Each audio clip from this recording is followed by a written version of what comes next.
포스트 코로나 시대 부동산 산업의 미래를 그리다라는 주제로 다양한 논의를 진행해 보고자 합니다. 먼저 이번 산업의 날 기념 세미나를 주관한 한국부동산분석학회 이현석 회장님의 개회사가 있겠습니다.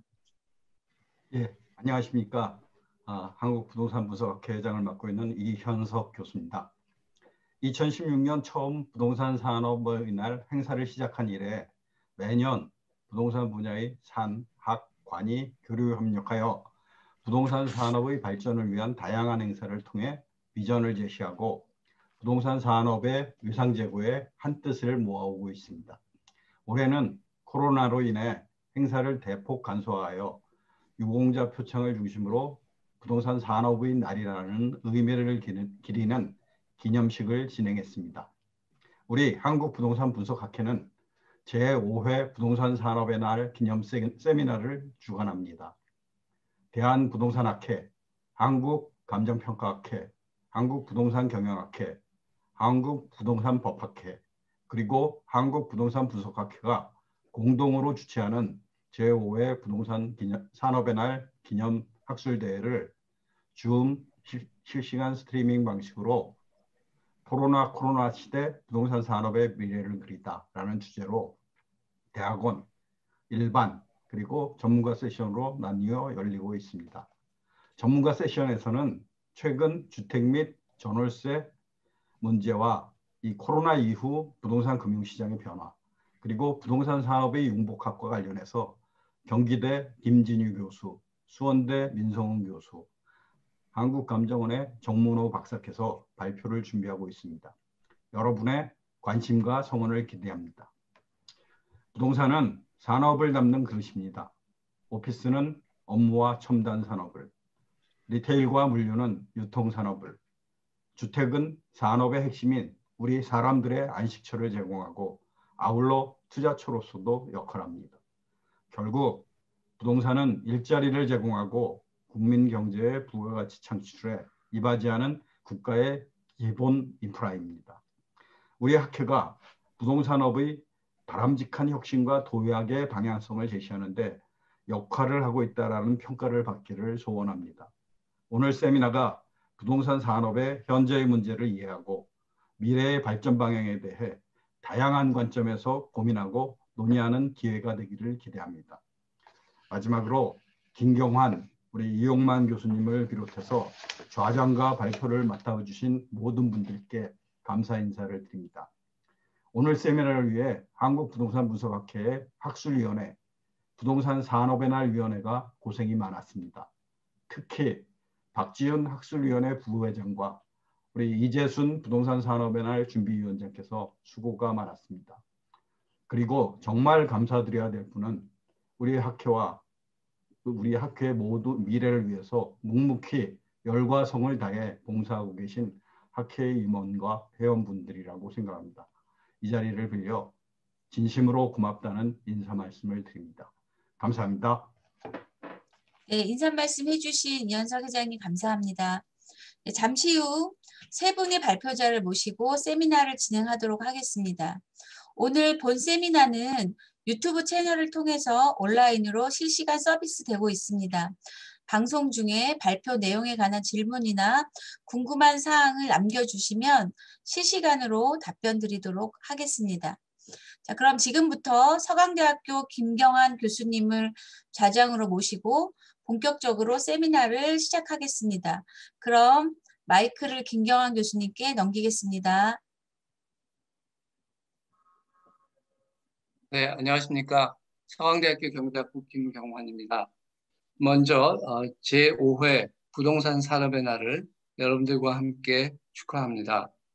그리고 오늘 기념 세미나를 준비해 주신 한국부동산학회 이현석 회장님, 그리고 준비를 위해서 애써주신 부동산 산업의 날 위원회 이재순 위원장님, 또 정문호 부위원장님, 그리고 여러 임원 여러분들께 감사드립니다. 회장님과 또 이재순 위원장님께서 진행 방식에 대해서 말씀해 주신 대로 오늘 이제 세 분의 발표자를 모시고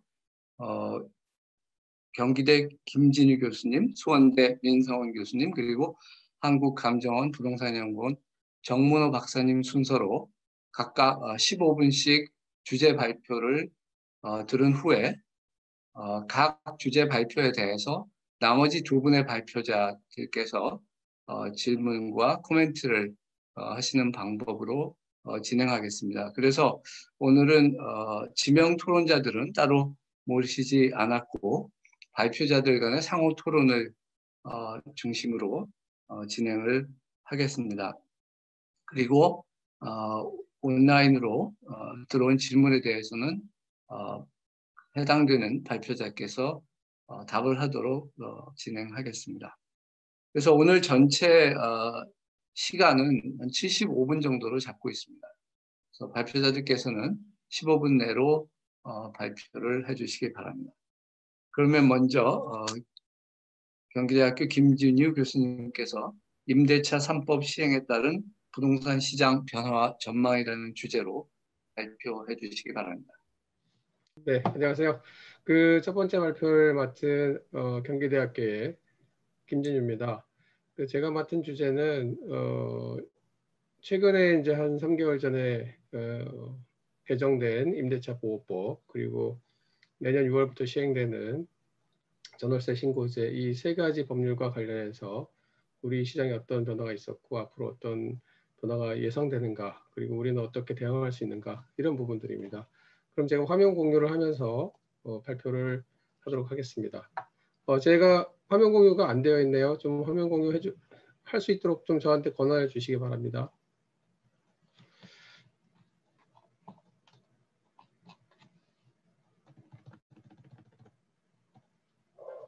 네, 그러면 발표를 시작하도록 하겠습니다. 목차는 3개의 챕터로 되어 있는데요. 제 발표는 임대차 3법 개정의 의미, 그리고 최근 전월세 시장의 진단, 그리고 향후 전망과 과제, 이렇게 되어 있습니다. 우선 이 임대차 3법이 제안된 배경을 보시면 뭐 다들 이해하시다시피 주택시장이 좀 불안정하고 또 임대료가 상승하니까 이거에 대해서 이제 안정적인 주거를 보장하기 위해서 이런 계약갱신 청구권이라든가 전월세 상한제가 필요하다, 이러한 이제 취지로 시작이 됐고요. 전월세 신고제는 매매에 대해서는 신고 의무가 있는데 이 임대차 계약은 신고 의무가 없어서 정확한 임대차 정보를 알 수가 없고, 거기에 따라서 이제 임차인들이 임대조건 협상에 대해서 좀 약자로서 정보가 없고, 또 분쟁이 발생했을 때 기준이 모호하다. 그래서 이런 전월세 신고제를 시행하게 됐습니다. 그래서 이 주요 내용들은 다 아실 것 같아서 짧게 말씀드리면, 계약갱신 청구권은 종료 시점 1 내지 6개월 그 시점에서 1회 안에서 2년간 계약을 갱신할 수 있는 그런 청구권이 주어지고, 임대인은 정당한 사유가 있을 때는 거절이 가능합니다. 그다음에 전월세 상한제는 5% 이내에서 증액이 가능한데 지자체 조례로 인상률을 좀 조정할 수가 있습니다. 인상률 상한을. 그리고 전월세 신고제는 아직 시행되지 않았고 법은 통과됐지만 내년 6월 1일 날 시행되는데 계약 체결일로부터 30일 이내에 해야 되고, 매수자하고 매도자가 아니죠, 임대인하고 임차인이 공동으로 신고하고, 그다음에 시군구청장에 신고하고, 위반 시에 뭐 과태료도 있습니다. 이러한 내용을 가지고 이제 세 가지, 이걸 임대차 3법이라고 하는데, 사실은 현재 실행이 돼서 영향을 주고 있는 것은 위에 있는 주택 임대차 보호법 개정, 계약갱신 청구권하고 전월세 상한제가 되겠습니다. 그리고 자세한 내용인데 이 자세한 내용 한번 읽어보시면 될 것 같고요. 거기서 가장 중요한 내용 중에 하나는 임대인 및 직계 존비속이 실거주할 때에는 임대인이 계약갱신 청구를 거절할 수 있다라고 하는 조항입니다. 그 다음에 뭐 거래 신고에 관한 것은 아직 영향을 주고 있지 않기 때문에 참고하시면 될 것 같고요. 이 정책들의 목적하고 현재 나오고 있는 평가와 전망을 좀 요약을 해보면, 정책의 목적은 우선 서민 안심 주거 환경 조성이라고 하는 국정과제 46번과 관련해서 2년 더 살 수 있고 임대료 급등을 걱정하지 않을 수 있는 이러한 이제 취지에서 법이 시행이 됐는데, 그래서 이제 기존에 살고 있는 사람들한테는 이 보호 기능이 있죠. 그런데 전월세 공급을 축소시켜서 굉장히 뭐 매물을 감소시키는 바람에 새로운 이제 셋집을 구하는 사람들한테는 좀 어려움을 주고 있는 형편이고요. 그다음에 권리 균형을 강화시키는 이러한 목적을 가지고 이제 신고제라든가 계약갱신 청구라든가 이런 것이 시행이 됐는데 임대시장 불안 요인으로 지금 집목이 되고 있습니다. 그다음에 투명성 같은 경우에는 이제 공정성을 제고하는 측면이 있는데 임대료를 자극하는 측면도 있습니다. 그럼 최근에 시장을 한번 진단을 해보면 우선 우리나라의 전월세 시장의 구조라고 하는 건 그림과 같이 이제 이해할 수 있는데요. 이 왼쪽에 이 순수 월세 부분이라고 하는 거는 월세는 있지만 보증금은 없는 상태고, 아래쪽에 이제 전세 부분이라고 하는 거는 월세가 없고 전세만, 그러니까 보증금만 있는 상태죠. 근데 요 빨간색 선 사이에서 어느 점을 선택해서 임차인과 임대인이 계약을 하게 되는 그런 구조입니다. 그래서 그 중에서 보증금 월세라는 게 중간에 이제 존재하게 되고, 이들 사이에서 사실은 시장의 그 비중이 왔다 갔다 하는 그런 형태를 띠고 있습니다. 그런데 이제 우리가 흔히 말하는 주거 사다리라고 하는 것은 실제 월세나 사글세, 그러니까 보증금이 거의 없는 월세나 사글세에서 살다가 좀 돈이 모이거나, 그러니까 저축을 하거나 아니면 대출을 받아서 또는 부모 지원금을 받아서 보증금 월세로 이제 상향 이동을 하는 그런 보통의 경로를 겪게 되고, 보증금 월세에서도 조금 더 이제 돈이 모이거나 저축을 하거나, 그다음에 전세자금 대출이라든지 부모 지원금이라든지 이런 걸 통해서 전세로 이동을 하고, 전세에서 다시 이제 자가로 이동을 하는. 근데 자가로 이동할 때는 이 밑에서 이동하는 거에 비해서는 조금 더 다양한 이제 방법을 사용을 해왔던 거죠. 뭐 상속이나 증여도 있고, 그 다음에 뭐 모기지 이런 것도 있고, 타인 전세금 이용하는, 흔히 갭 투자라고 하는 타인 전세금 이용하는 방법도 있고, 이런 이제 상향 이동 방법들이 이제 동원이 되었었던 것이고요. 그 과정에서 사실 일시적으로 1가구 2주택도 될 수 있고 1가구 3주택도 될 수 있었던 상황이죠. 우리나라의 이제 전세와 월세 비중 변화를 보면은 2019년에 자가가 한 58% 정도 되고, 임차는 38%, 이 중에 전세가 15, 보증보 월세가 20, 월세가 3, 이 정도 됩니다. 무성이 4% 정도 되고, 그래서 이 구조로만 보면 전세가 한 15%, 그다음에 보증보 월세가 한 23%, 그래서 전세에 비해서 이제 보증보 월세가 많다라고 이제 우리가 표면적으로는 확인할 수 있습니다. 그런데 이 중에 상당히 이제 준전세라고 하는 그 전세 보증금이 큰 그런 보증보 월세도 끼어 있기 때문에 전세 성격의 그러한 임대차 계약이 상당히 비중을 차지하고 있다, 이렇게 이제 봐야 될 것 같고요. 그 다음에 수도권은 전세 중심인데 비해서 비수도권은 월세 중심이고, 도나 농촌 지역으로 갈수록 더 월세 중심이다, 이렇게 이제 볼 수가 있겠습니다.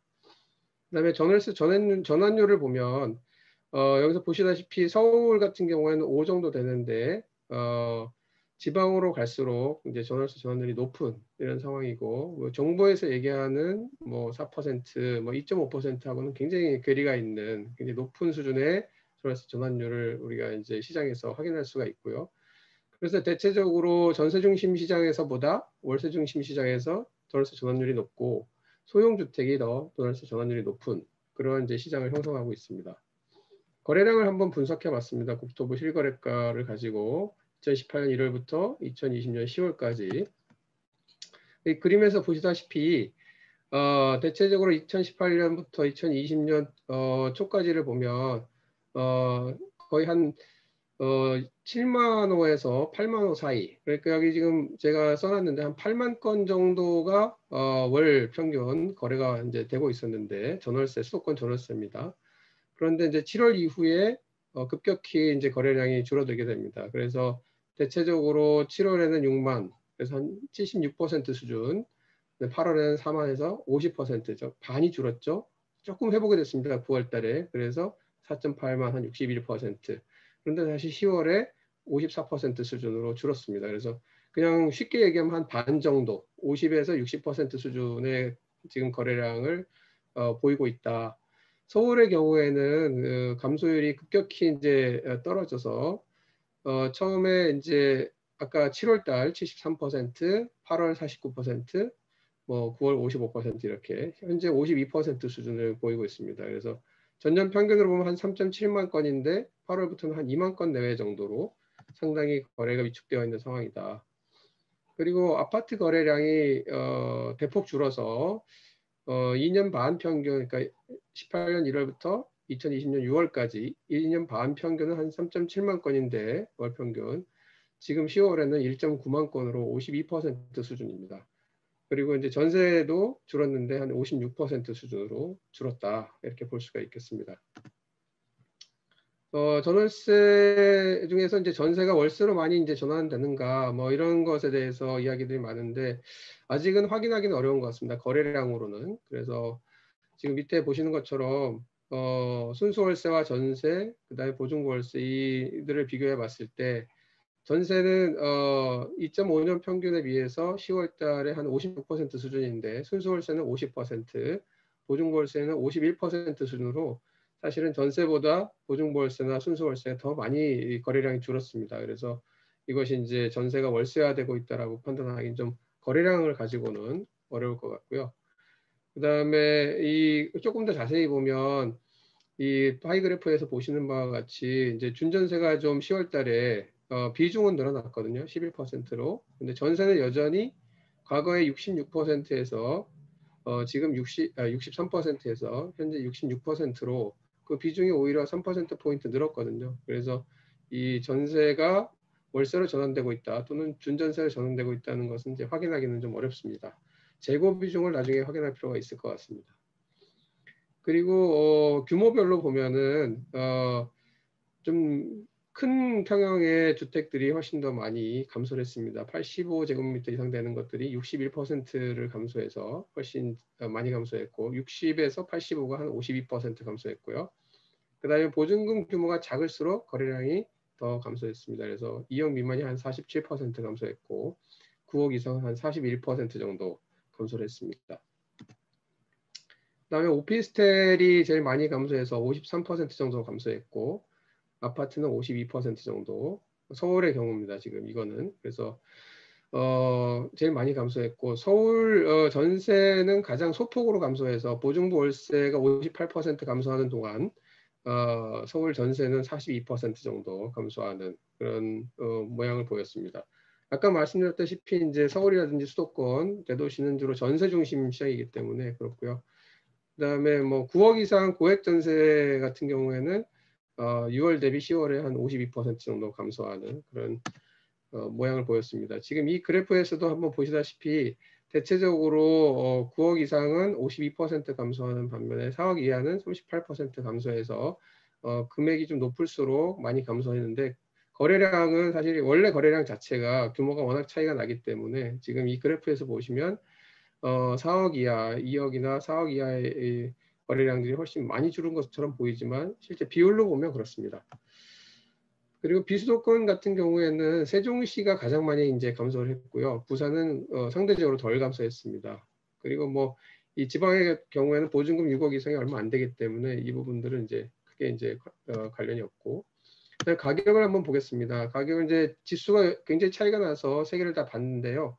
실거래가 지수가 있고 KAB 그 감정원 지수가 있고 그다음 KB 지수가 있습니다. 그래서 아파트 실거래가 지수는 반복 매매 지수라는 걸 활용하고 KAB는 제보수 지수, 그래서 기압 평균입니다. 그다음에 KB는 이제 산술 평균을 사용합니다.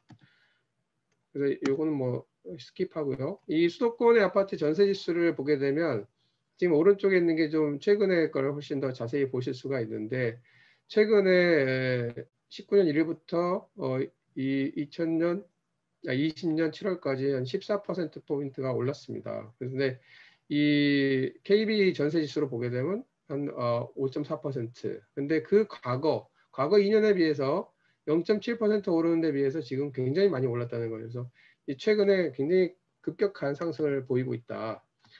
서울 같은 경우에도 최근에 한 13% 실거래가 기준으로요. 그 다음에 KB 지수 기준으로 한 7.2% 이렇게 올랐습니다.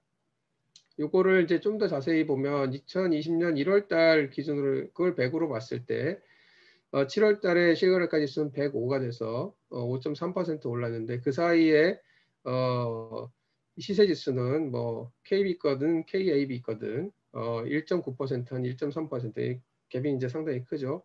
근데 어쨌든 후행하기 때문에 시세 지수가 지금 이제 KB 지수는 실거래가 지수를 따라가는 형편이고 그다음에 감정원 지수는 아직 좀 덜 따라가는 이런 형태를 보이고 있습니다. 어쨌든 이걸 기준으로 보게 되면 한 6.7% 정도 올랐다 이렇게 볼 수가 있겠습니다.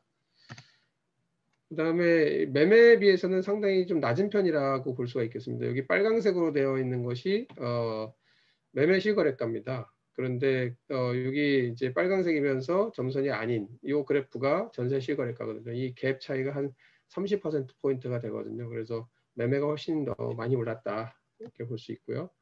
그 실거래가 전세가를 이제 확인했을 때 뭐 중위 전세가는 그렇게 크게 이제 변동이 없었는데 7월 이후에 그거를 제곱미터당으로 하면 사실 조금씩 오르고 있는 그런 상황입니다.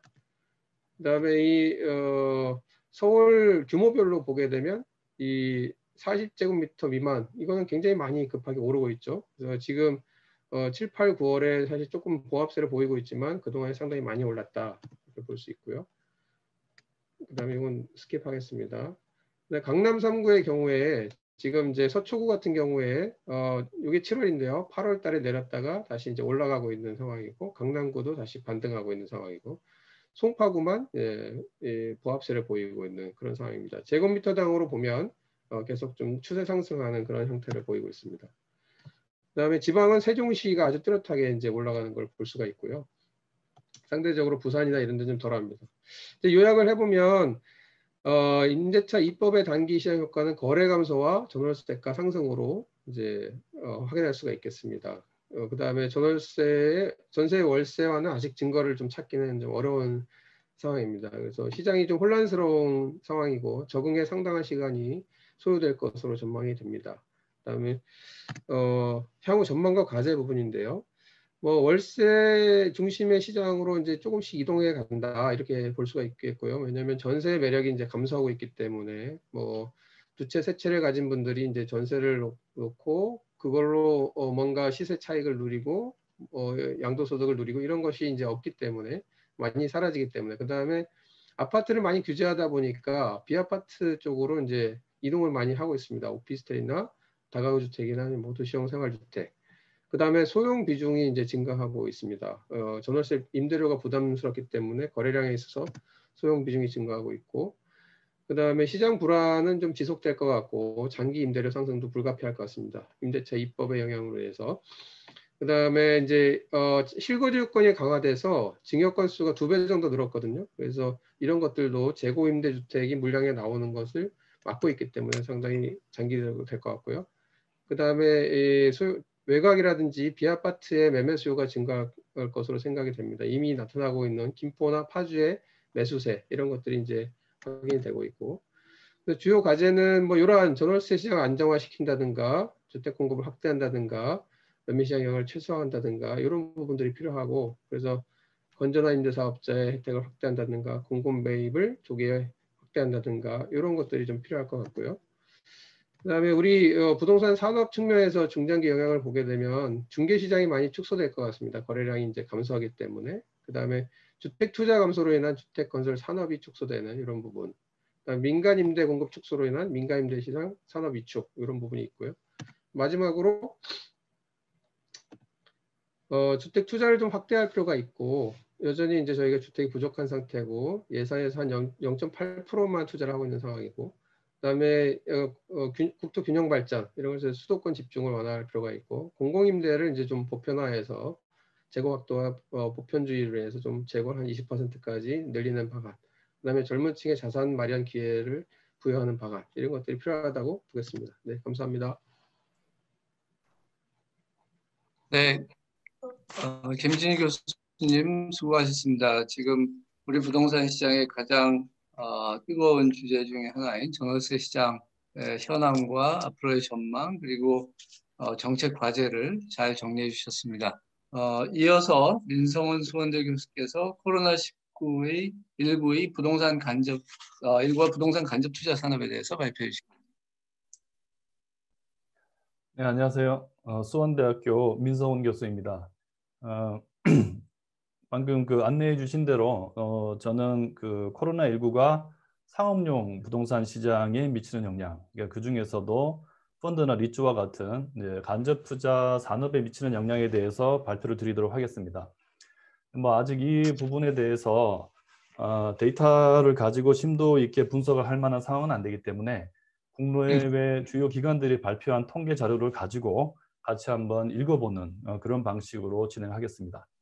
저도 발표한 자료를 공유하면서 말씀드리겠습니다.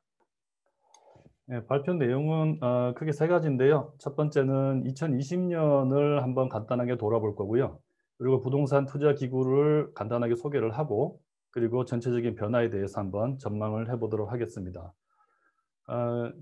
2020년은 투자 시장에서 본다면은 한 가지 키워드는 확실한 키워드가 불확실성, 아이러니하게도 인 것 같습니다. 여러분들이 1년 동안 올 한 해 가장 많이 봤을 그림을 골라보라고 하면 아마 이 그래프일 것 같은데요. 이와 비슷한 그래프. WHO에서 발표하는 코로나19 확진자 수입니다. 이거는 누계가 아니고 마치 누계처럼 보이지만 매 주간의 단기인데요. 이게 출렁출렁하면서 계속 증가하고 그리고 무엇보다 대량으로 발생하는 지역이 계속 이동하고 있다는 점에서 우리의 불안감을 좀 더 키워주고 있는 것 같습니다. 경제적인 불확실성은 이제 경제 성장률 보면은 쉽게 알 수 있는데요. 지금 과거에 한번 2000년대 후반에 크게 떨어졌던 이 시기가 글로벌 금융위기 시기입니다. 그에 비해서 올해 2020년은 훨씬 더 낮은 마이너스 성장을 기록할 거다 하는 게 거의 이제 확실시 되고 있고요. 그런데 우리에게 이제 불확실성이라는 관점에서 본다면 이 낙폭이 얼마나 될 거냐, 그리고 이게 다시 리바운드 하는데 얼마나 오래 걸릴 거냐를 예측하기가 상당히 힘들다는 겁니다. 이 그래프는 이제 IMF가 발표하고 있는 그 월드 이코노믹 아웃룩의 리포트들을 취합을 해놓은 건데요. IMF는 보통 한 해의 경제 성장률에 대해서 그 전에 10월에 먼저 발표를 하고 전망을, 그리고 분기마다 그것을 조정해 갑니다. 그러니까 보통 평년의 경우 2019년의 경우 이 정도 예측을 했다가 점점 이제 낮아졌죠. 뭐 이런 게, 또는 점점점 높아지거나 뭐 이런 게 일반적인 이제 아웃룩 조정의 모습인데, 2020년 같은 경우는 이건 뭐 너무나 심하게 널을 띄고 있습니다. 그러니까 이 정도 예측을 했다가 1월까지는 예년과 비슷한 패턴이었는데요. 이제 4월에 급격하게 이제 하락을 하고 7월에 더 많이 하락합니다. 그리고 지금은 다시 조금 덜 하락하는 걸로 추측하고 있는데, 그래서 2020년이 어떻게 확정이 되고 그리고 2021년이 어떻게 될 건지 예측하기가 참 힘듭니다.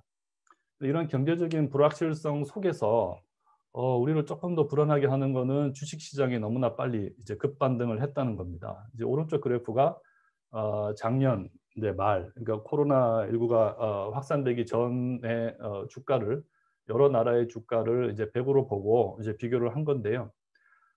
봄철에 이제 대부분 국가에서 심하게 이제 주가가 하락을 했습니다. 그리고 얼마 되지 않아서 대부분 이제 반등을 했습니다. 제일 많이 오른 데는 중국인데요. 중국은 뭐 코로나19가 무색할 정도로 크게 상승을 했고, 미국도 크게 상승했습니다. 다른 나라들 뭐 유럽이나 이런 그 경제들도 과거에, 그러니까 작년 말에 미치지 못하지만 많이 리바운드를 했고요. 한국 같은 경우는 까만색입니다. 거의 미국과 같은 패턴을 이제 보이고 있습니다. 근데 이런 주식시장의 급반등은 주식시장이 뭐 몰락하는 것보다 훨씬 나은데요. 이제 이때 우리를 불안하게 하는 것은 이 반등이 경제적인 낙관에 기인하는 것인가에 대해서 많은 사람들이 찬성하지 못한다는 데 있습니다. 그것보다는 지금 전 세계가 코로나19에 대응하기 위한 재정 지출을 굉장히 많이 하고 있는데요. 이게 이제 IMF가 발표한 각국의 재정 지출의 이제 GDP 대비 비율입니다. 글로벌하게는 평균이 한 12%에서 15% 사이 정도 지출을 하고 있다고 이제 하는데요. 이 자금들이 산업 부문으로 흘러들어가지 못하고 상당 부분이 자산 시장으로 가고 있는 거 아니냐에 대한 우려를 지금 많이 하고 있는 거죠. 부동산 시장 같은 경우는 주식 시장에 비해서 그렇게 크게 폭락하고 다시 리바운드하고 하는 그 변동성 큰 모습을 보이고 있지는 않습니다. 부동산의 특성답게 서서히 좀 반영이 되고 있는데요. 우리나라를 제외한 글로벌한 분위기를 보면 일단은 좀 어두워지고 있다. 이렇게 볼 수 있을 것 같습니다. 이게 전 세계 사모펀드의 거래 규모인데요. 2020년 들어와서 심하게 감소를 했습니다.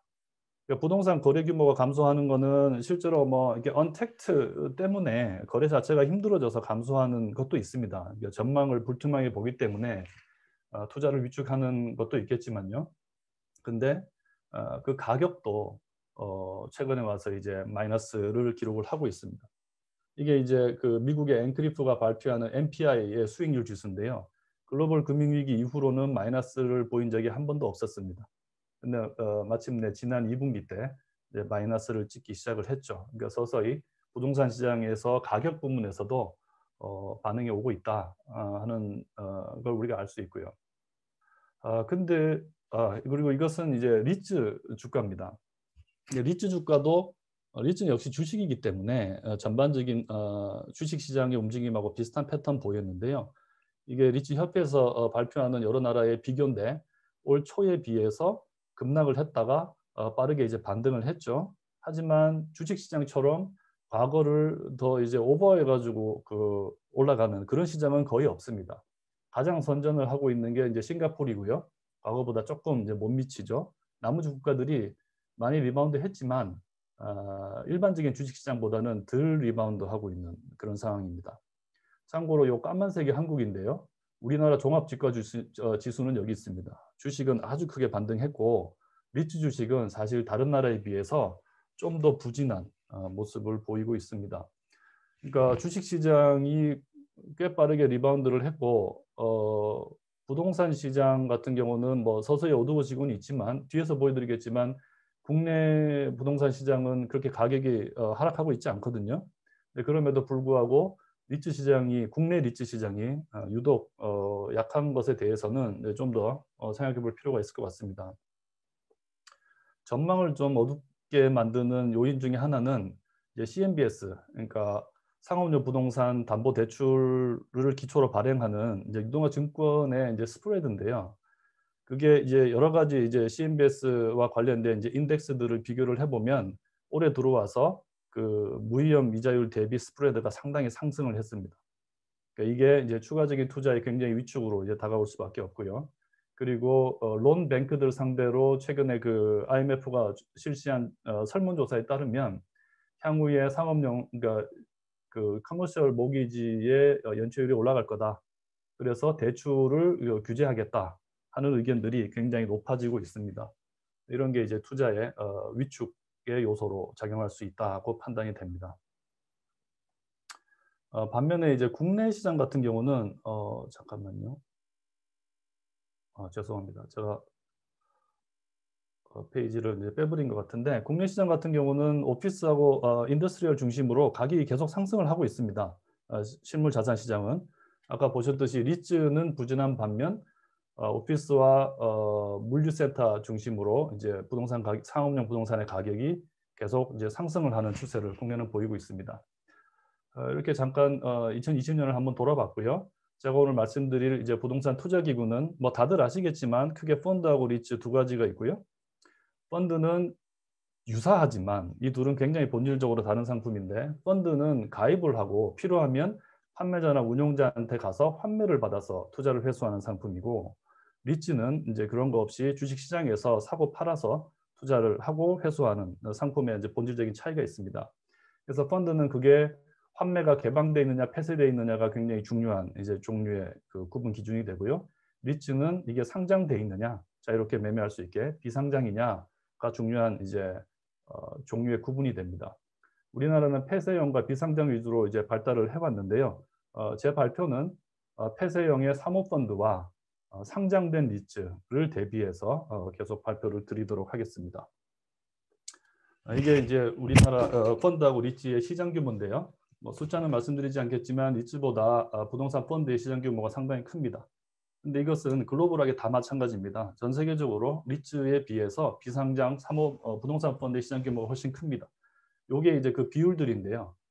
미국 하나만 한 60% 정도 전체 상업용 부동산 시장에서 상장 부동산 시장이 비율이 높아 보이긴 하는데 여기에는 리츠뿐만이 아니고 부동산 관련 주식인 리악스가 다 포함이 되어 있습니다. 그래서 위즈만 발라내면 사실 저 비중이 전체 그 사모펀드에 비해서는 좀 작다, 이렇게 이해를 하시면 되겠습니다.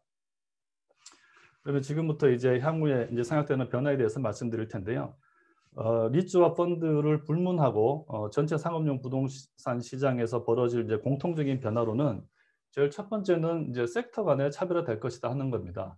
이거는 이제 우리가 1년 내내 너무나 많이 이야기해왔던 일입니다. 그래서 산업용 부동산이 가장 인기가 많고, 그리고 리테일이나 호텔 쪽이 이제 부진할 것이다 하는 거는 뭐 많이 얘기해왔기 때문에 따로 설명드릴 필요는 없을 것 같은데요. 이제 언택트와 관련된 이제 흐름이라고 보시면 되고, 거래량에서도 이제 호텔 쪽의 거래량이 가장 많이 이제 감소를 하고 있고, 그리고 이제 가격 면에서 보면은 이제 인더스트리얼 쪽이 가장 선전을 하고 있다 하는 게 최근 IMF 보고서에 나와 있고요. 특히 미국 리츠들의 퍼포먼스를 보면 데이터 센터, 뭐 인프라스트럭처, 그다음에 인더스트리얼 이런 쪽이 이제 굉장히 아웃퍼폼하고 있고요. 호텔이라든지 리테일 쪽은 이제 마이너스의 이제 주식 가격의 변동을 보이고 있습니다. 이런 섹터에 관한 변화가 우리가 상식적으로 생각하는 것에 잘 부합한다면요, 이 스타일 간의 변화는 조금 기대하고 다릅니다. 그러니까 부동산 시장에서는 아주 안전한 자산을 코어, 그리고 좀 위험할수록 뭐 opportunistic, 뭐 그 사이를 value added 이제 이렇게 많이 부르는데, 일반적으로 기관 투자가들은 코어 자산을 가장 선호합니다. 그래서 향후 12개월간 어디를 가장 많이 투자하겠습니까? 라는 이제 설문조사, 이게 프레킨에서 한 설문조사인데요. 작년에는 단연 코어가 가장 많았습니다. 근데 올가을에 조사했더니 value added하고 opportunistic의 비중이 상당히 높았습니다.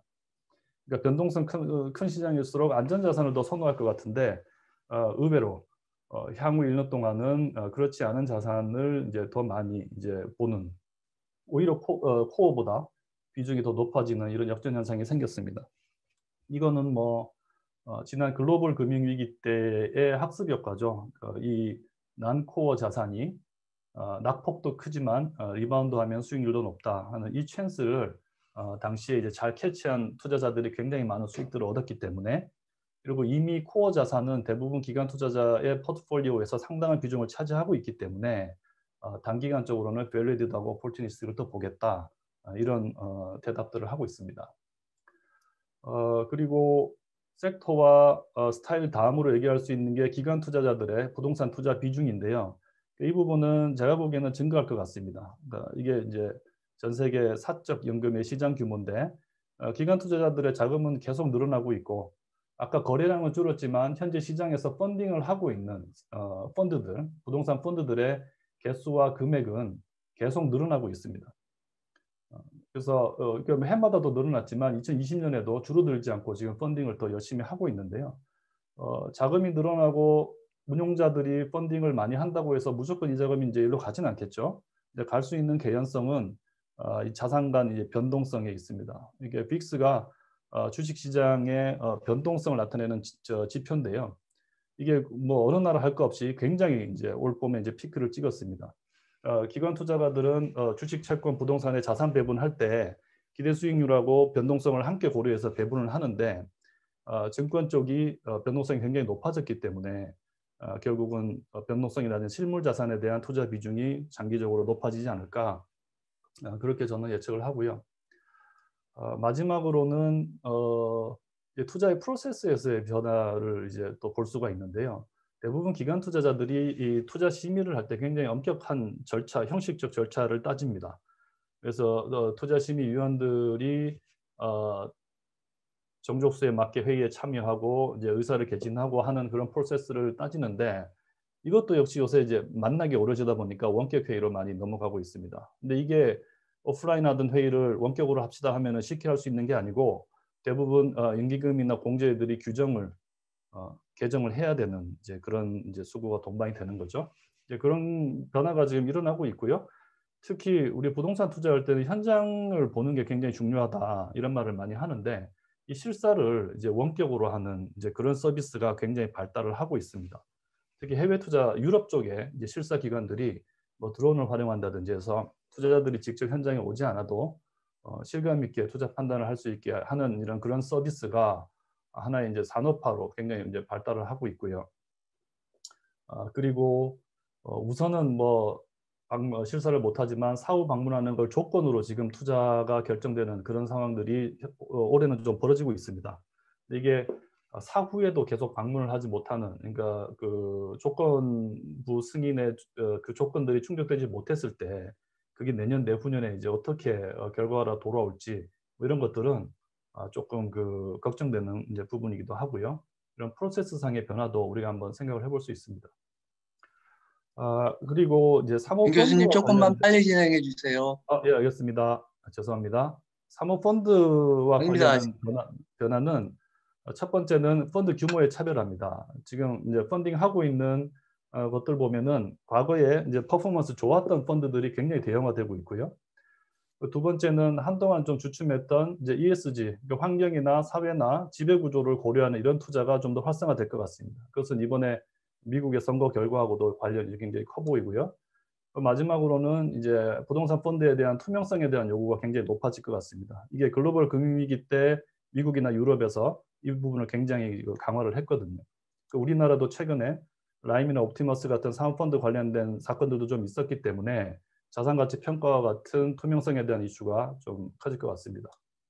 마지막으로 리츠와 관련해서는 이제 주가 관리의 중요성이 지금까지는 이제 열심히 좋은 투자를 하는 것에만 국내에서는 포커스했는데 주가 관리에 대한 인식이 이제 커질 것 같고요. 주가 관리가 안 되면 유상증자가 어렵고 추가적인 투자가 어렵고 그래서 주가가 계속 못 오르고 하는 악순환이 이루어지거든요. 그 과정에서 여러 가지 재무적인, 그러니까 다층의 펀드 오브 펀드를 만든다든지 레버리지를 활용한 여러 가지 재무적인 그런 활동이 활발해질 것 같습니다. 실제로 미국에서는 M&A도 해마다 굉장히 많이 일어나고 있습니다.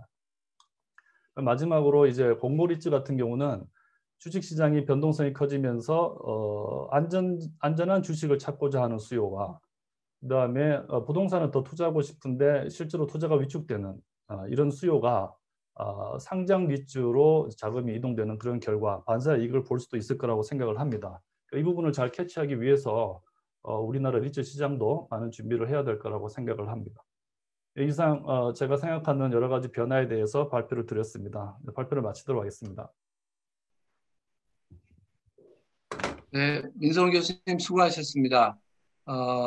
사실은 이제 국내외 그 부동산 간접 투자 시장을 망라한 많은 정보를 소개해 주셨고 또 우리나라의 펀드와 리츠 시장의 전망과 과제에 대해서 잘 짚어주셨습니다. 감사합니다.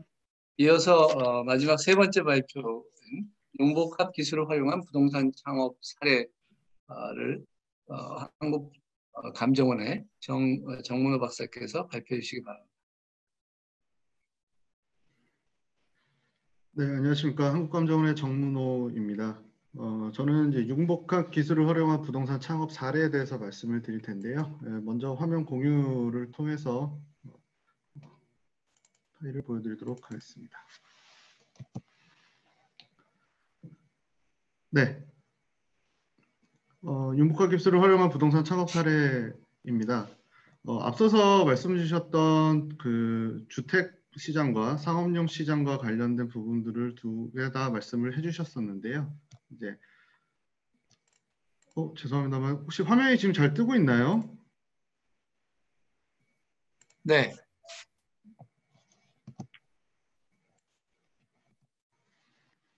네, 다시 말씀드리겠습니다. 앞서서 주택시장과 상업용 시장 그리고 또한 간접투자 시장에 대해서 말씀을 주셨는데요. 저는 산업에 대한 부분들도 특히나 산업 안에서도 창업과 관련된 부분에 한정돼서 좀 말씀을 드리도록 하겠습니다. 코로나 시대에 들어와서 창업과 관련된 아이디어를 계속적으로 만들어가는 과정은 그렇게 크게 어려운 문제점은 없는 걸로 저도 좀 많이 들었습니다. 다만 이제 투자를 직접적으로 받는다거나 투자 시장 자체가 위축이 되었던 부분들, 그다음에 시장에 본인들의 아이템을 내놨을 때 반응을 본다든지 하는 부분에 대해서는 굉장히 많이 어려워하는 것들을 좀 알게 되었고요. 아무래도 어느 정도의 산업 자체가 좀 더 커져 나가면서 창업과 부동산 창업과 관련된 부분들이 더 확대가 되었으면 하는 바람을 먼저 말씀드리고요. 간단하게 말씀드리도록 하겠습니다. 네, 부동산 산업입니다. 과거에는 공급 중심 제도가 엄청 많았지만 이제는 정보화 시대 또한 임대 관리 중심의 시장으로 바뀌고 또한 금융이 중요가 되면서 새로운 부동산 산업에 대한 역할이 필요로 하고 그 부분에 있어서 부동산 융복합과 관련된 프롭테크 분야 등의 창업이 발전이 되고 있다고 말씀드리겠습니다. 네, 창업기업의 역할입니다.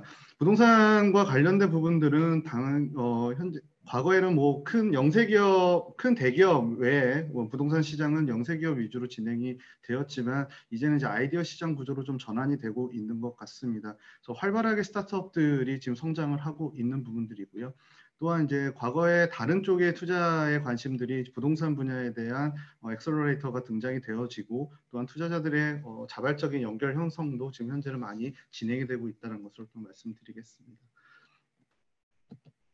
네, 부동산 산업에 대한 그래도 어느 정도 말씀을 드려야 될 것 같습니다. 전통 산업이라 얘기하는 부분들이 왼쪽에 보시다시피 임대업이나 개발업, 또한 중개업과 평가, 또한 마지막으로 관리업으로 나눠서 얘기할 수가 있겠는데요. 현재 시대에서는 금융과 관련된 연계성이 가장 커지고 있고 이제 요즘에는 이제 IT와 관련된 부동산 정보 제공업이 굉장히 커지고 있다라는 뜻으로 융복합과 관련된 부동산 창업 사례들이 IT와 관련된 부분들이 많이 일어나고 있다는 것을 또 말씀드리겠습니다. 네, 이거는 스킵하고 넘어가도록 하고요. 아무래도 이제 산업의 날이기 때문에 제가 이제 매년 산업과 관련된 변화를 말씀을 드렸는데요. 좀 짧게 말씀을 드리도록 하겠습니다. 계속 성장은 하고 있지만 아직까지도 많이 부동산 산업은 좀 부족한 것 같습니다. 매출액과 관련된 부분들, GDP와 관련된 부분들, 종사자와 사업체와 관련된 부분들이 아직 전 산업 대비해서는 많이 좀 모자란 측면이 있고 계속 발전이 돼야 될 필요가 있다고 말씀드릴 수가 있습니다. 자산 현황에 대한 부분들은 슬라이드를 통해서 나중에 한 번 더 확인을 해주셨으면 좋겠고요. 사업체와 관련된 부분들도 현재 16만 개 정도로 지금 현재 계속 유지가 되고 있습니다. 매년 성장하고 있고요. 하지만 이제 코로나와 관련된 부분들이 2019년, 2020년에 대한 자료가 아직은 나와 있지가 않기 때문에 그런 부분들이 확인이 된 후에는 부동산 산업이 더 발전을 했는지 아니면 더 좀 쇠퇴가 됐는지는 또 나중에 좀 더 확인할 수 있을 것으로 판단되어집니다. 네, 종사자와 관련된 부분들입니다. 종사자 또한 영세형 사업체가 규모적으로도 좀 지속적으로 증가세를 유지를 하고 있다는 것은 그래도 좀 다행스럽다라고 말씀드릴 수가 있겠고요. 매출액과 관련된 부분들도 다른 산업에 비해서는 조금 많이 부족하다라고 하겠지만은 성장 속도로만 봤을 때 금융과 대비했을 때는 좀 더 빠른 성장 속도를 부동산업은 보여주고 있다라고 말씀드릴 수가 있습니다.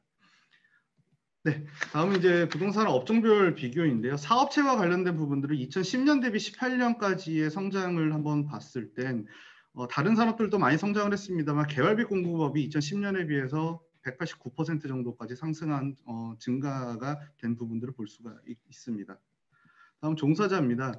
사업체가 늘어났기 때문에 당연히 개발비 공급업에 대한 부분들의 종사자 수도 굉장히 늘어나게 됐고요. 또한 이제 부동산 임대업과 관련된 부분들이 약 한 50% 정도까지 10년 대비 증가했다는 것을 또한 확인할 수가 있었습니다.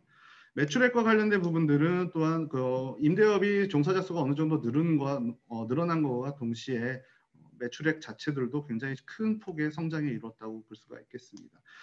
이렇게 말씀을 드렸던 부분들은 이제 융복합 창업이라고 부동산 창업이라고 할 수 있는 부분들이 기존 산업과 관련돼서 뗄래야 뗄 수가 없는 부분이고 같이 동반적으로 상승을 해야 될 필요가 있다고 보기 때문에 어느 정도의 기본적인 그 통계 자료를 좀 보여드렸고요. 부동산 신규 창업의 일단 활동 영역은 어떻게 되느냐? 중개와 관련된 부분들은 아무래도 데이터 분석이나 자문, 광고 마케팅과 같은 플랫폼 위주로 성장이 되고 있습니다. 관리 분야와 같은 부분들은 에너지나 사물 인터넷 또는 스마트 홈과 홈 시스템 같은 이제 시스템을 구현하는 측면이고요. 개발 분야에 대해서는 VR이나 3D 분야 또한 디자인과 관련된 모바일 도면이나 이런 부분들이 크게 진행이 되고 있습니다.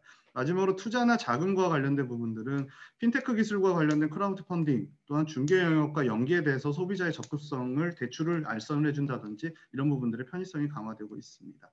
신규 창업에 대한 현황 파악과 관련된 부분들에 대해서도 앞으로도 사업 영역이 확대가 되고 투자 지원이 많이 지금 현재 어렵고 기업 활동 장려책에 대한 여러 가지 정책들이 앞으로 계속 나와줘야 될 필요가 있을 것 같고요. 산업 내 안에서도 기존에 말씀드렸던 여러 가지 산업 외에 새롭게 발생하는 부분들에 대해서 배척할 것이 아니라 같이 상생할 수 있는 부분들을 찾아야 될 것으로 말씀드리겠습니다. 그러면 이제 실질적으로 몇 가지 이제 기업들을 좀 말씀을 드리고 싶은데요. 첫 번째는 마이하우스 시커라는 기업입니다. 이 부분들은 아파트 매물이나 이런 부분들은 많이 지금 소개가 되어져 있고 우리가 인터넷이나 이런 곳으로도 많이 볼 수가 있는데요. 전원주택이나 단독주택에 한정을 해서 실질적으로 정보를 조금 더 많은 세부적인 정보를 준다라는 부분입니다. 발품 문제를 해결하기 위해서 인스펙터에 대한 점검 보고서를 쉽게 만들고 최소한의 소비자가 매물을 얻기 위해서 발품을 최소화하는 부분들을 이용을 하고 있습니다. 그래서 실제로 매수자가 DB를 활용해서 지자체 DB나 뭐 공공기관의 DB를 활용해서 매물 정보를 관찰을 하게 되고 자기의 목록 리스트나 이런 걸 통해서 이 회사가 직접 만든 인스펙터와 관련된 보고서가 직접적으로 연계가 되는 측면으로 진행이 되고 있고 현재 잘 운영이 되고 있다는 것을 말씀드리겠습니다. 두 번째는 탱커펀드 주식회사입니다. 이 부분들은 이제 AI와 관련된 시세 산정인데요. 아무래도 시세 산정 프로그램이나 이런 부분들을 하는 업체들이 굉장히 많습니다. 기업들이 많지만은 실제로 시세를 산정을 하고 그거에 맞춰서 개인화 추천과 관련된 중개 서비스까지 진행을 하고 있다라고 말씀을 드릴 수가 있고요. 이것에 대한 정확성이나 신뢰성의 문제는 두 번째 문제이긴 하지만 이러한 기술 발전이나 이런 부분들은 계속적으로 앞으로 발전이 되어야 될 필요가 있다고 말씀드리겠습니다. 세 번째는 1011입니다. 이 부분들은 인공지능 기반으로 건축 설계를 자동으로 진행을 해주는 부분입니다. 여러 가지 그림들이 있습니다만 하나의 필지 안에서 최대한의 건축 배치 설계를 진행을 하고 일조나 조망, 스카이라인이나 층고, 층수 정도까지도 모든 것들을 통해서 빠른 시간 안에 해당 필지에 가장 최적화된 건물을 배치를 바로바로 보여주는 지금 부분들을 진행을 하고 있습니다. 다음으로는 나이나트라는 회사입니다. 이 회사 같은 경우에는 건물과 관련된 에너지가 새는 부분들을 찾아주는 이제 회사입니다.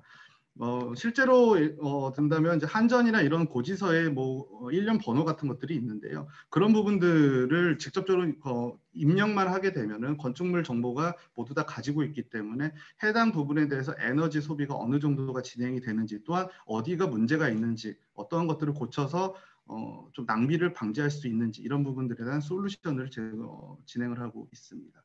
다음은 관리의 달인이라는 기업입니다.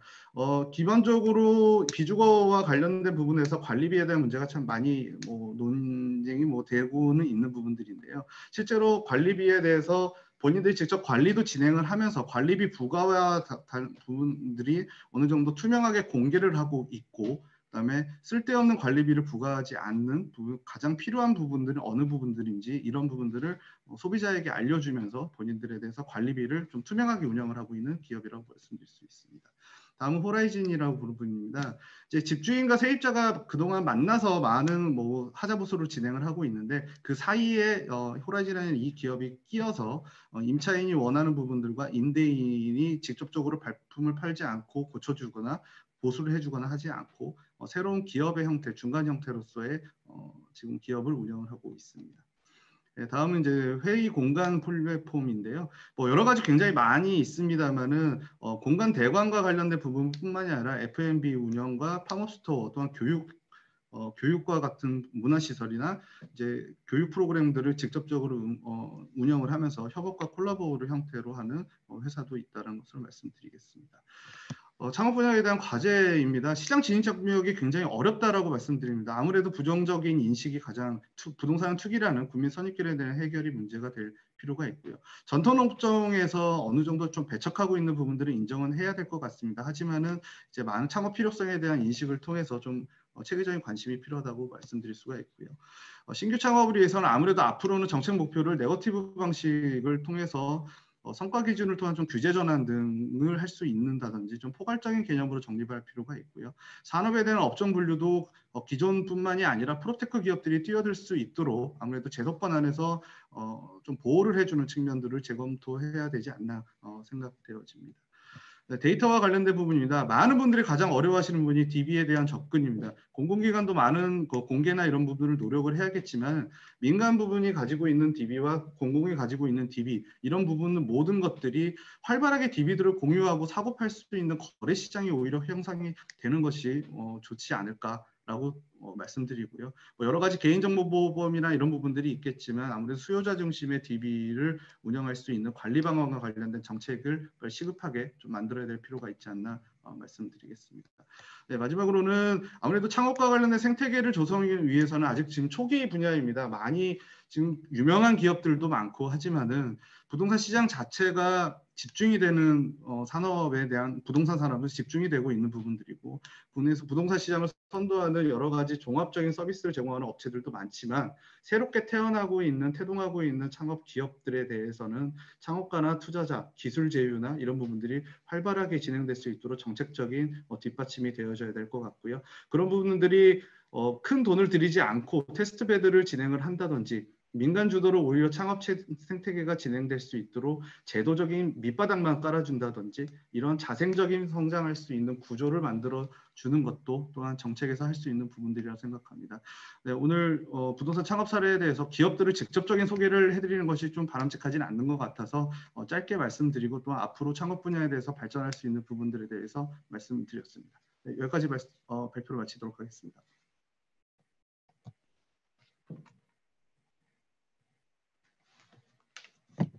네, 정물 박사님 수고하셨습니다. 우리나라 부동산 산업의 현 주소를 간단히 진단하시고 또 부동산 창업에 대한 그 구체적인 사례, 국내외 사례도 정리해 주시고 또 제약 요인과 또 해소 방안에 대한 의견까지 주셨습니다. 그래서 이 세 분의 발표자들께서 아주 조리 있게 발표를 잘 해주셔서 한 50분 안에 이 세 발표를 소화할 수가 있었습니다. 세 분께 감사드립니다. 지금부터는 처음에 말씀드린 것처럼 이 세 주제에 대한 질문과 코멘트를 서로 나누는 토론 시간을 갖겠습니다. 여기 발표자들끼리 교차 토론에 앞서서 유튜브에 올려주신 질문을 먼저 소개하고 답을 해주시길 부탁드리겠습니다. 먼저 김준희 교수님의 발표에 대해서 유튜브 IDJNK 쓰시는 분께서 지금 임대차 3법으로 인해서 부동산 시장의 변동폭이 심화되고 있는데 죄송합니다. 이게 이제 또 다른 분의 질문인데 JNK의 질문은 지금 이 정부의 정책의 문제점이 뭐고 당장의 임대차 시장 불안에 대해서 어떤 해법을 제안하실지 여기에 대해서 의견을 부탁드리겠습니다. 두 번째는 아까 말씀드리다 말았는데 지금 수도권 말고 비수도권 지역의 부동산 시장이 임대차 3법으로 인해서 어떤 영향을 받고 있는지에 대한 의견을 물으셨습니다. 그래서 이 두 가지 질문에 대해서 답을 준비해 주시고 그리고 세 번째 발표에 대해서 이재순 박사님께서 올해 코로나 상황이 부동산 창업 시장에 어느 정도의 영향을 미쳤는지에 대한 조사를 하신 것이 있는지 질문하셨고요.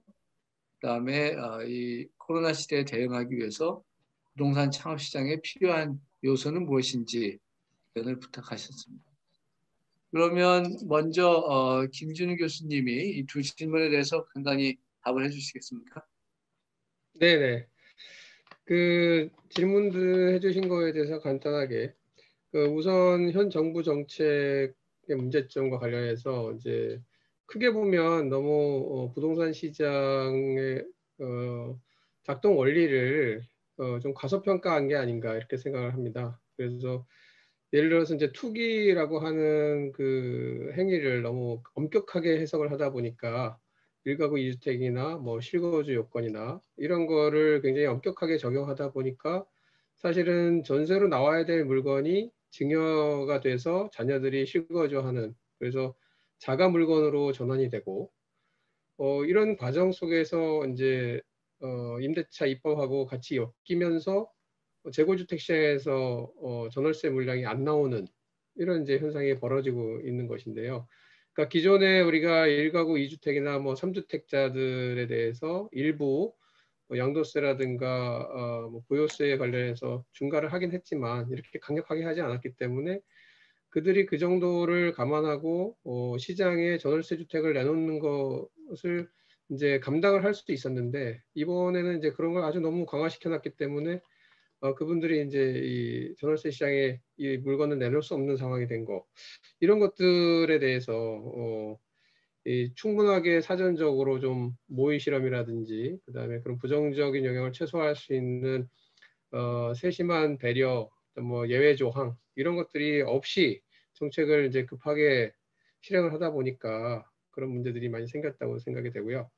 그다음에 지방에 미치는 영향에 관련해서는 사실 임대차 3법과 관련해서는 지방에 미치는 영향은 수도권에 비해서 훨씬 덜합니다.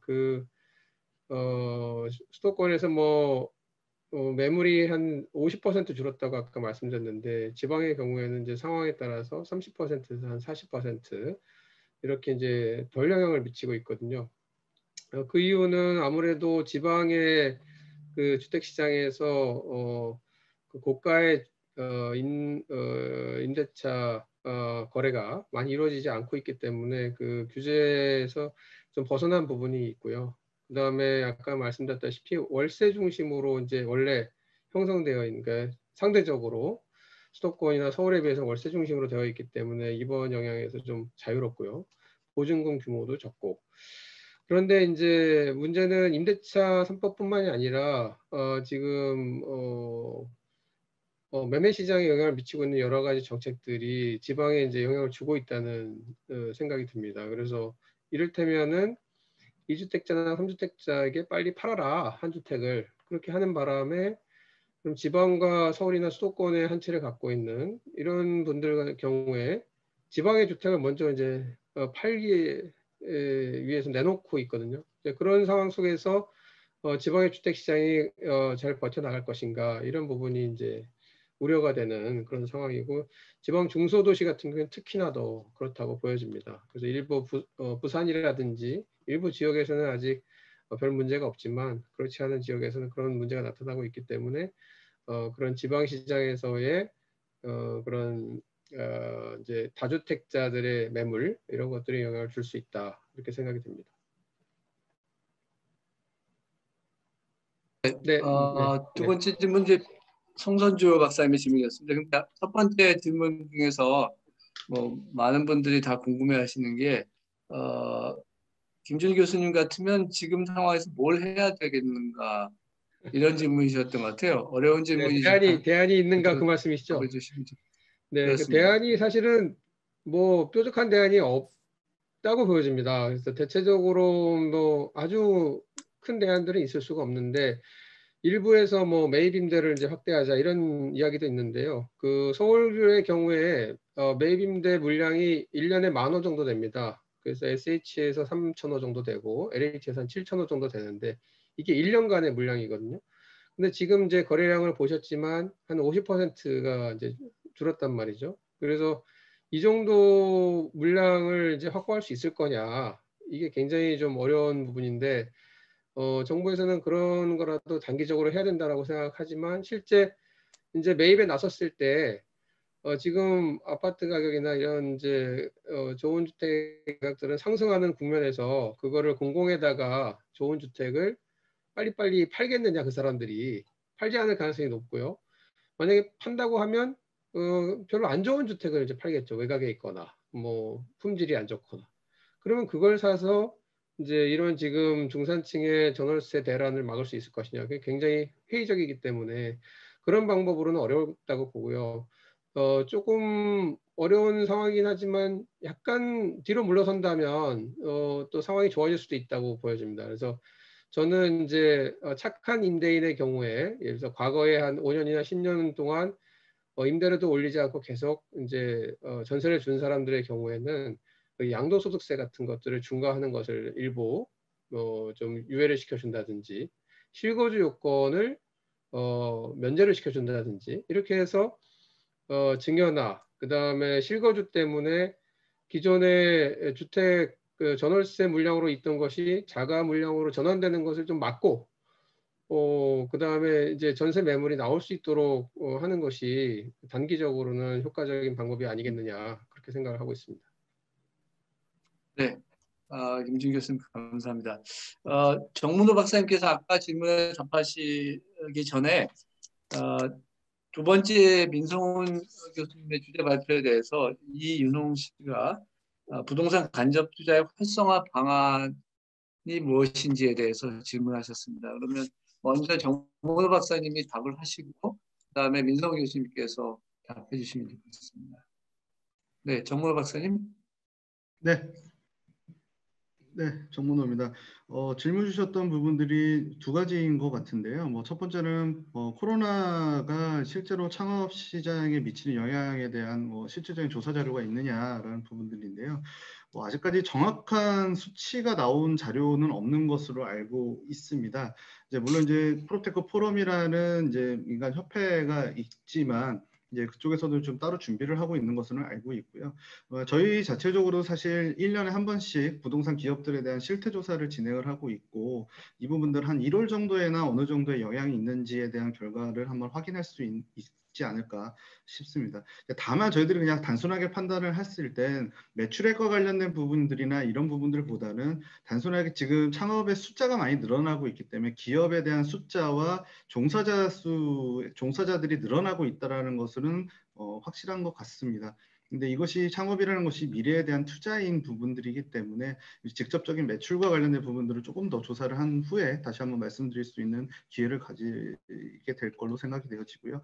두 번째 질문은 창업시장, 앞으로 포스트 코로나 시대의 창업시장에서 필요한 부분들이 뭐냐라는 것들입니다. 한 두 가지 정도로 얘기할 수 있을 것 같습니다. 일단 지원책과 관련된 부분들과 실제로 시장에 움직이는 아이템에 대한 변화들이겠죠. 지원과 관련된 부분들은 무조건적으로 민간에서 생태계가 민간 위주로 유지가 되어져야 되겠지만 제가 발표할 때도 말씀을 드렸습니다만 제도적인 좀 뒷받침이 좀 되어야 될 필요가 있는 것 같습니다.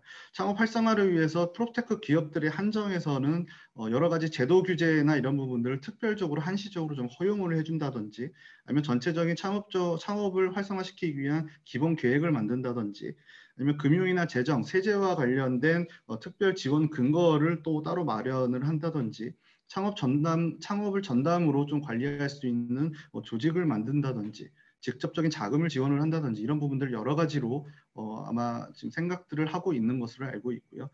시장과 관련된 부분들은 아무래도 창업과 관련된 이 프로테크 부분은 코로나 시대에서 비대면 또는 언택트 시대와 관련된 부분에서 많은 기술적인 것들을 본인들이 얘기를 할 수 있다라고 생각이 되어집니다. 개발 분야는 VR을 통해서 물건들을 직접적으로 소개한다든지 중개나 임대는 대출이나 여러 가지 매물과 관련된 부분들을 좀 소개를 해줄 수 있는다든지 관리 분야에 대해서는 효율성을 강조할 수 있는 솔루션 프로그램들이 더 많아지고 있는다든지 그래서 앞으로 창업 시장에 필요한 요소들은 정부에 대한 어느 정도의 제도적인 뒷받침과 신규 새로운 아이디어들에 대한 풍부한 발전들이 앞으로 있어야 되지 않을까라고 말씀드릴 수가 있겠습니다. 네, 감사합니다. 그러면 민 교수님께서 부동산 간접 투자 활성화 방안에 대해서 큰 질문이지만 답을 해주시면 좋겠습니다. 네. 간접 투자의 활성화와 관련해서 질문을 주셨는데요. 사실은 활성화 방안을 이야기하기 무색할 정도로 굉장히 활성화되어 있습니다. 연기금이나 공제와 같은 기관 투자자를 중심으로 부동산 간접 투자 시장이 아까 그래프 잠깐 보여드렸지만 굉장히 성장을 했고요. 그 성장은 지금도 계속 이어지고 있습니다. 이제 글로벌하게 거래량이 많이 줄었음에도 불구하고 국내 펀드 리츠의 투자 물량은 올해도 아마 최고 기록을 갱신하지 않을까 이런 전망이 그러니까 어제 그제 보니까 이제 부동산 서비스 회사들의 리포트에서 이제 나오고 있더라고요. 그래서 이제 사실은 굉장히 활성화되어 있는 시장인데 그것을 우리가 체감하지 못하는 몇 가지 이제 사항이 있어요. 첫 번째는 대부분 사모펀드와 사모리츠 위주로 지금 성장을 하고 있기 때문에 공모 상품이 상당히 적습니다. 그러다 보니까 개인들 입장에서는 이런 시장이 존재하는지 얼마나 커져 있는지를 체감하지 못하는 이제 그런 게 있죠. 근데 국민들한테 다양한 투자 기회를 제공한다는 측면에서 보면 공모 상품이 이제 활성화되는 것은 상당히 바람직하다고 이제 저는 생각을 하는데요. 그와 관련해서는 세제 혜택이라든지 이런 것에 대한 홍보가 좀 더 많이 돼야 될 것 같습니다. 실제로 그 운영업에 종사하는 쪽에서도 자금의 조달을 대부분 사모의 형태로 하다 보니까 일반인을 대상으로 한 뭐 그런 광고라든지 홍보라든지 이런 것을 그다지 하고 있지 않거든요. 그래서 우리 분야에 있지 않은 사람이라면 간접투자 시장이 지금 어떻게 돌아가지, 얼마나 활성되어 있지를 이제 체감하지 못하는 그런 상황이 벌어지고 있는 것 같고요. 두 번째는 이제 총량적으로 여전히 더 활성화되고 시장이 성장할 여지가 남아 있는 게 이제 섹터의 문제입니다. 상업용 부동산의 투자 시장에서는 부동산의 용도를 이제 섹터라고 많이 부르는데요. 현재 오피스나 리테일 쪽으로는 이제 많이 투자를 하고 있는데, 그리고 최근에 와서 이제 물류와 데이터 센터에 대한 투자가 점점 증가하고 있죠. 하지만 여전히 주택 부분은 국내에서는 뭐 투자가 거의 이루어지지 않고 있습니다. 이제 앞에서도 발표해 주셨지만 전세 이런 비중이 크고, 그런 것이 투자자 입장에서 보면은 이제 운영 수익률을 낮추는 요인으로 작용하고 있기 때문에, 그래서 이런 주택을 포함해서 이제 섹터의 확장이 좀 더 이루어지면 우리가 좀 더 체감할 수 있게 간접 투자 시장의 활성화나 성장을 느낄 수 있지 않을까, 그렇게 생각을 합니다. 이상입니다. 네, 감사합니다. 그래서 지금까지 유튜브를 통해서 들어온 질문, 또 그리고 다른 두 분의 질문에 대해서 세 분 발표자께서 답을 주셨습니다. 남은 시간 동안에는 처음에 예고드린 교차 토론할 텐데, 먼저 순서를 혹시 세 번째 주제에 대해서 먼저 토론을 할까요? 정문호 박사님의 발표에 대해서 김준희 교수님이나 민성원 교수님께서 질문이나 혹시 코멘트를 하실 게 있으면 간단하게 말씀해 주시기 바랍니다. 네, 뭐 제가 먼저 뭐 코멘트 한다기보다는요, 제가 이제 가지고 있는 궁금증과 관련해서 혹시 대답해 주실 수 있으시면 좋을 것 같은데요. 저도 이제 최근에 프롭테크 관련해서 관심이 많아서 뭐 다른 학회에다가 이제 그런 연구소도 하나 만들었고 한데, 사실은 이제 이 스타트업이라는 게 굉장히 뭐 초기에는 판단하기가 어려운 이제 상황이지 않습니까? 그래서 되게 많이 생겼다가 없어지고 뭐 이런 이제 상황인데, 그것들을 우리가 뭐 감정원이 됐든 아니면 민간이 됐든 조금 그 건전성이라든지 이 발전 가능성, 또 실현 가능성, 이런 것을 이제 확인할 수 있는 그런 좀 툴, 이런 것들이 좀 개발되거나 아니면 뭐 가지고 계시거나 뭐 이런 것들이 있는지가 궁금합니다. 민 교수님도 질문 있으신가요? 그러면은 뭐 저도 간단한 질문 뭐 하나 드리도록 하겠습니다. 그러니까 유사한 얘기인데요. 아까 이제 해주신 설명은 잘 들었는데, 이제 많은 스타트업들이 궁금한 거는 자금이 필요하고, 그랬을 때 어디서 투자를 받을 수 있나, 뭐 이런 채널을 많이 궁금해할 것 같아요. 그래서 박사님께서 이제 이런 쪽으로 많이 보셨으니까 지금 국내에서 활용 가능한 대표적인 그런 자금 조달의 채널, 뭐 이런 거를 뭐 설명하시면서 간단히 같이 소개해 주시면 좋을 것 같습니다. 네, 정문호 박사님.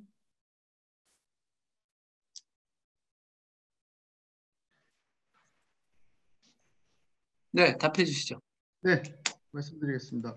먼저 김준희 교수님께서 말씀 주셨던 부분들인데요. 뭐 그것들이 말씀하셨던 부분들이 이제 일반적으로 예비 창업자와 일반 창업자를 사실 구분을 해서 지원을 한다든지 정책을 진행을 하고 있습니다. 예비 창업자라는 것은 사실 말씀 주신 대로 중간에 뭐 끝날 수도 있는 부분들이긴 하고, 하지만 이제 그분들을 지원을 정말 많이 해드려야 그분들이 더 커나갈 수 있는 부분들이기 때문에, 기본적으로 지원책이나 이런 부분들과 관련된 것들은 예비와 일반으로 나눠서 진행을 철저하게 하고 있는 부분들이고, 또한 앞으로는 현재로서는 저희들이 자금 지원이나 이런 부분들을 떠나서 제도적인 지원을 할 때도 이런 그 두 가지 투 트랙을 통해서 저희들이 구분 지어서 진행을 할 예정이다라는 것을 말씀드리고요.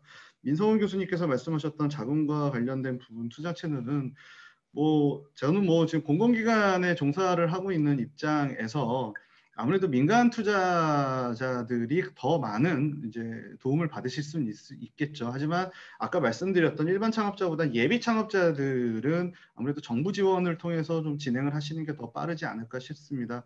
가장 큰 예로 중소벤처기업부에서 진행을 하고 있는 여러 가지 측면들이 있는 것이고요. 우리는 프롭테크라고 얘기하는 부분들을 지금 얘기를 하고 있기 때문에 국토교통부 차원에서도 중소기업 벤처부와 중기부와는 좀 별개로 추가적인 자금 지원을 할 수 있는 여러 가지 정책 루트를 좀 만들고 있는 것으로 알고 있고, 혹시나 지금 창업 기업들이 이것들을 보고 계시다면 앞으로 계속적으로 꾸준하게 한번 관심을 가지시면 여러 가지 기회를 찾을 수 있지 않을까라고 말씀드리겠습니다. 그런 창업을 계획하시는 분들이 이런 자금 조달에 대한 그 정보를 얻을 수 있는 그런 웹사이트나 그런 소스가 따로 있나요? 지금 현재로서는 존재하지 않다라는 거로 말씀드릴 수가 있고요. 그래서 네. 이런 부분들을 아무래도 저희들 감정원이나 이제 공공기관들이 이런 걸 좀 종합적인 플랫폼을 좀 만들어 보는 게 어떨까라는 얘기들을 좀 많이 하고 있고, 실제로 지금 하나씩 준비를 해 나가고 있는 지금 중입니다. 네, 감사합니다. 그러면 두 번째 그 민성원 교수님의 부동산 간접 투자 주제에 대한 발표에서 정 박사님과 김 교수님이 질문이나 코멘트 있으면 짧게 해주시기 바랍니다.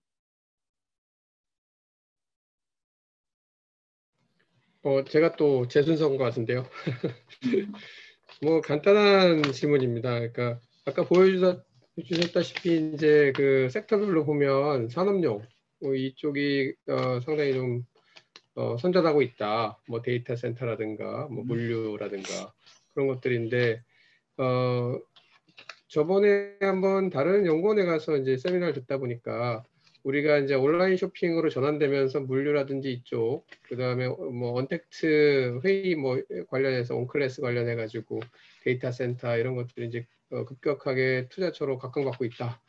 그런 얘기를 하면서 동시에 온라인 쇼핑에 어떤 한계가 있다 이런 얘기들을 하더라고요. 그래서 어떻게 보면 이제 백신이 만약에 나오게 되고 이러면 그 투자가 과투자가 될 수도 있는데 혹시 그런 부분들은 없는 것인지가 궁금하고요. 그러면 지금 이제 부동산 시장에서 호텔이나 이런 것들이 상당히 문제가 있으면 그럼 이것을 어떻게 활용하는 것이 좋을지 혹시 개인적으로 가진 생각이 있으시면 좀 말씀해 주시면 감사하겠습니다. 네, 정 박사님 질문 있으신가요? 네, 간단히 말씀드리겠습니다.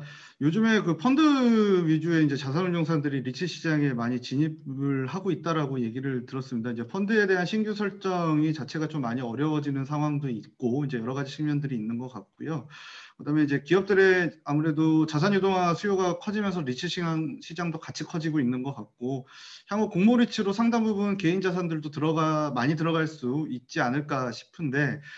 교수님이 생각하시는 리츠 시장에서 앞으로 주목해야 될 부분들이 혹시나 그 부분들은 어떤 것들이라고 생각을 하시는지 여쭤보고 싶습니다. 네, 민 교수님. 네, 네, 질문에 대해서 대답드리겠습니다. 우선 그 김진희 교수님 섹터에 대해서 이제 말씀 주셨는데요. 사실 온라인 쇼핑의 증가가 코로나19 때문에 굉장히 큰 폭으로 이제 확대되긴 했지만 이미 벌어지고 있던 트렌드고 그게 이제 속도가 좀 빨라진 거죠. 그래서 여전히 이제 그 물류센터하고 데이터 센터의 공급은 굉장히 부족한 상황이다 하는 게 이제 일반적인 견해입니다. 그리고 우리가 지금 세미나도 온라인으로 하고 있지만 이게 굉장히 많은 양의 이제 서버를 이제 활용을 하는 거거든요. 그래서 그쪽은 사실 그동안 투자가 적었기 때문에 한동안은 계속 성장하지 않을까 하는 이제 생각을 하고요. 대부분의 해외 우리보다 훨씬 온라인 쪽에 발달한 해외에서도 앞으로 당분간 성장하는 시장으로 이제 보고 있는 게 일반적인 견해인 것 같습니다. 한편으로는 그 아까 호텔이라든지 또는 리테일도 지금 이제 오프라인 리테일도 굉장히 그 공실이 많이 생기고 있고 오퍼레이션을 중단하는 데들이 이제 생기는데 그 부분을 어떻게 활용할 것인가에 대한 질문에 대해서는 리테일과 호텔은 대부분 위치가 좋거든요. 접근성도 좋고 그 도심에도 많이 위치하고요. 그래서 그런 부동산들은 이제 대체적인 용도를 모색을 하고 빨리빨리 이제 찾아야 되는 상황이라고 생각을 해요. 그리고 이게 이제 얼마나 오래 갈지 모르기 때문에. 그래서 제 생각에는 이런 게 좀 주거로도 좀 활용될 수 있고, 그리고 호텔이나 리테일 중에서 이제 비는 공간들은 이제 물류가 대형의 물류센터도 필요하지만 이제 배송이 빨리빨리 가려면은 이제 라스트 마일이라고 해서 거주자들의 아주 가까운 곳에 있는 작은 물류도 굉장히 많이 이제 필요하거든요. 그래서 그런 부동산들이 결국 주거하고 소형 물류로 많이 컨버전 되지 않을까 좀 생각을 합니다. 이미 좀 그런 현상이 벌어지고 있고요. 얼마 전에 기사 났지만은 강남에 있는 그 셰라톤 호텔, 파레스, 옛날 그 파레스 네. 호텔, 펀드가 매입을 해서 주거로 바꾼다고. 네. 그래서 뭐 몇천억짜리 딜이 성사됐다 이러면서 기사가 난 걸 봤는데, 그 트렌드가 앞으로 한 몇 년은 계속 가지 않을까 이렇게 생각이 되고요. 그리고 아까 정문호 박사님 주신 말씀은 뭐 질문 중에 전체 펀드하고 리츠 시장을 잘 정리를 해주셔서, 근데 뭐 우리 개인 입장에서 좀 앞으로 주목했으면 좋겠다 하는 간접투자 상품이 뭐냐라고 물으신다면 저는 공모리츠라고 얘기하고 싶어요. 공모리츠 시장이 작년 말까지 굉장히 성장을 하고 분위기가 좋았는데 이제 올해 넘어오면서 좀 싸늘해졌거든요. 이제 그러면서 연초에 그 상장을 계획하고 있던 리츠들이 계획을 쭉 다 미루면서 올 하반기에 이제 조금씩 상장을 하기 시작해요. 그래서 아까 보셨듯이 이제 주식시장이 많이 리바운드를 했고, 그만큼은 아니라도 이제 그 공모리츠 주가도 어느 정도 좀 회복이 돼가고 있는 상태이기 때문에, 그리고 최근에 나오는 리츠 상품들이 보면 다들 내용들이 굉장히 좋아요. 그래서 그런 쪽을 우리가 좀 눈여겨보면서 리츠 시장이 어떻게 이제 다시 공모리츠 시장이 리바운드 하나 하는 걸 같이 관찰을 해보면 재밌을 것 같습니다. 이상입니다. 네, 감사합니다. 그럼 마지막으로 이제 첫 번째 주제, 이제 임대차 시장, 주택 임대 시장으로 임대차 3법에 관한 내용인 첫 번째 주제에 대해서 민 교수님이나 정문호 박사님 질문 있으시면 짧게 해주시기 바랍니다. 네. 제가 먼저 할까요? 네, 먼저 하시죠. 네. 예, 설명 감사하고요. 이게 물량이 줄고 가격이 오른다, 전세 관련해서 그거를 이제 기사는 많이 봤지만 숫자로 이렇게 본 게 저는 이제 최근이라서 처음이라서 뭐 아주 도움이 많이 됐습니다. 근데 이게 전세가가 그 전에도 계속 오르고 있었고, 저는 그 대안 중에 하나로 좀 정부의 매입 임대가 좀 활성화되면은 좋지 않을까. 매입을 할 수 있는 주택들은 위치도 좋고 뭐 그러니까 이런 생각을 좀 하고 있는데요. 사실은 물량이 굉장히 제한적이고 하나하나 분산되어 있으니까 관리도 어렵다는 약점도 있는 것 같아요. 이 매입 임대가 임대시장 안정에 얼마나 기여할 수 있을지에 대해서 김진희 교수님의 의견을 좀 주시면 고맙겠습니다. 네, 아까 뭐 약간 언급을 하셨는데 좀 이제 좀 더 부연 설명해 주시고요. 그다음에 정 박사님. 네, 짧게 말씀드리겠습니다. 네. 뭐 여러 가지 좋은 말씀 주셨고요. 뭐 지금 현재 정책에 대해서 이제 앞으로 이제 조금씩 개선이나 여러 가지 대안들을 좀 사실 생각들을 해야 될 것 같고요.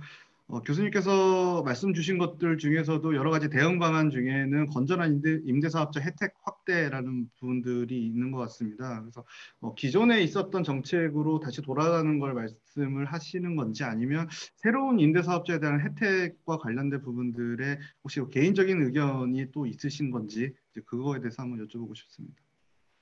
네, 김진희 교수님 짧게 답해 주시기 바랍니다.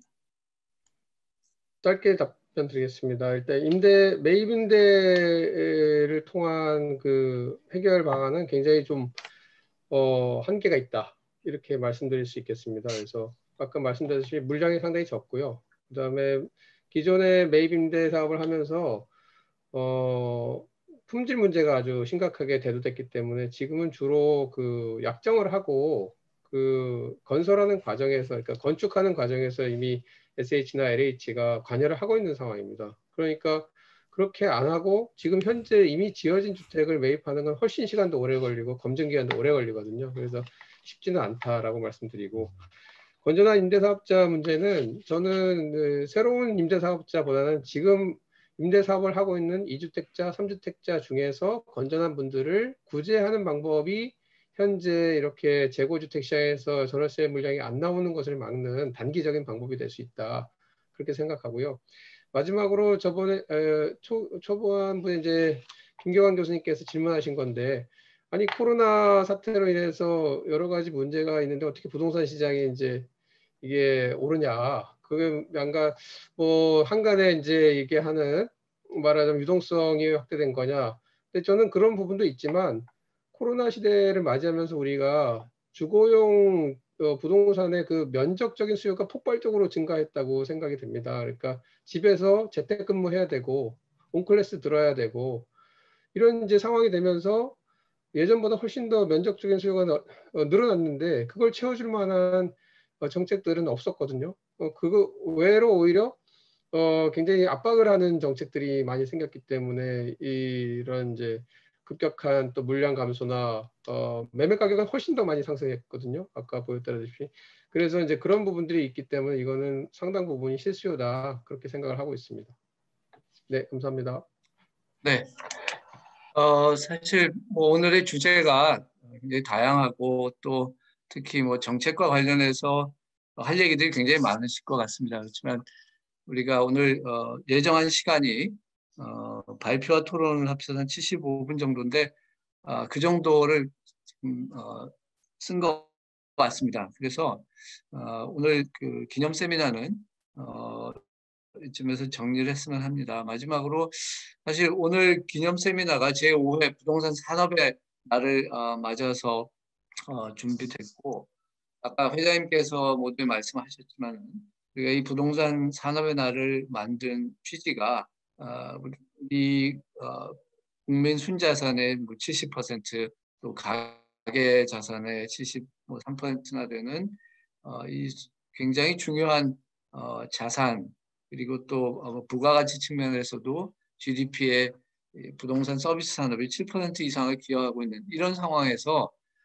부동산 산업을 좀 더 효율화하고 투명화하고 선진화해서 나라 경제 성장 동력으로 또 국민의 삶의 질을 제고하는 데 기여하도록 만들자는 것이고 특히 오늘 또 간접투자 상품처럼 국민들에게 건전한 소액 부동산 투자 기회를 제공하자 이런 취지가 다 담겨 있다는 것을 우리는 다 잘 알고 있습니다.